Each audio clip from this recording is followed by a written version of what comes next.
A great way to find the center points of each of the holes to be cut is to measure the location of your holes. You will need both vertical and horizontal measurements for each pipe and valve. The vertical measurements are from the tub to the center of the pipe or valve. The horizontal measurements are from the back wall to the center of each pipe. If your surround has a shower head, measure and mark in the same way. Transfer these measurements to the actual panel, and you are now ready to cut holes.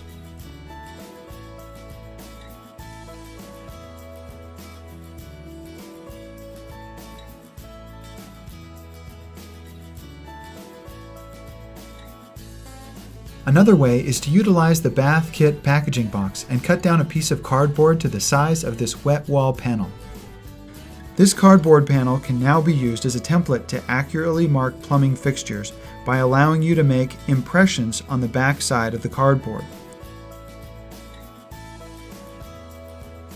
Your plumbing valve hole should be cut to 3.5 to 4 inches in diameter.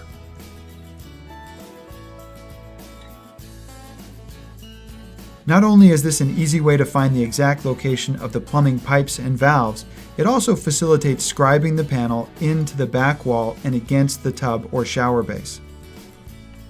Trim down the cardboard template until you get the perfect fit. Lay the cardboard template directly onto the sidewall panel and trace the bottom and inside corner onto the FlexStone panel. Then mark the centers of the valve and pipes to be cut. You are then ready to cut the holes and dry fit this panel.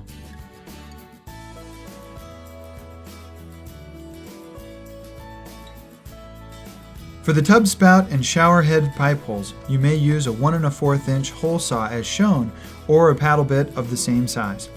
For the larger valve hole that you need to cut, you can use a 3.5 inch hole saw or mark a circle and cut out with a jigsaw.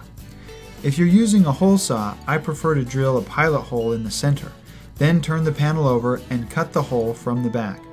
I cut from the back so I won't ruin the panel if the hole saw jumps a bit. If using the jigsaw method, you'll need to pre-drill a small hole to fit your jigsaw blade down into.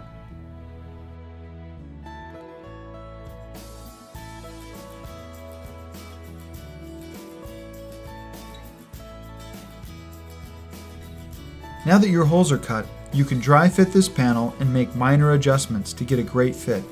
Once satisfied, go ahead and apply adhesive and install this panel. Don't forget to shoot a bead of silicone between the back wall panel and the side wall as you did on the previous side wall.